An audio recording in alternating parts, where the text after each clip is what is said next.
रामकृष्ण हरी रामकृष्ण हरी सच्चिदानंद रूपाय विश्वोत्पत्त्यादि Hathaway तापत्रय विनाशाय श्रीकृष्णाय वयम नमः.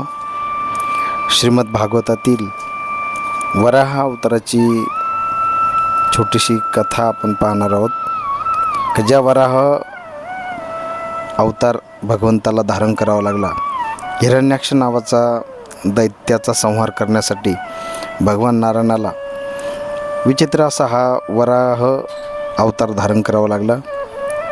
ज्यावेळेस भगवान परमात्म्याने हे वराहाचं रूप धारण केलं आणि हिरण्याक्षाच्या जवळ गेला.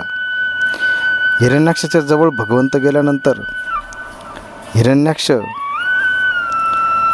भगवंताला पाहून आणि भगवंताच्या या विचित्र अशा स्वरूपाला पाहून हिरण्याक्ष म्हटलं की तू तर डुकरासारखा दिसतोस. तेव्हा वराह भगवंत म्हणाले, तू कुत्र्यासारखा दिसतोस. याप्रमाणे दोघांमध्ये बोलचाल वाढत गेली. शब्दाने शब्द वाढला. रूपांतर युद्धात झालं. थोडक्यात सगळ्या पापाचं मूळ ही वाणी दोष निर्माण झाला की माणसाची तेज नाहीशी होते. उच्चाराशिवाय पाप होत नाही. प्रथम मनाने पापाचा उच्चार झाला म्हणजे मग हातून पाप होते. भगवान नारायणाने एकाच मुष्टी प्रहारामध्ये हिरण्याक्षाचा वध केला आणि पृथ्वीचं राज्य मनूच्या स्वाधीन केलं आणि मनूला सांगितलं की धर्माने पृथ्वीचे राज्य कर. असं सांगून भगवान वराहदेव बद्रीनारायणाच्या स्वरूपामध्ये लीन झाले.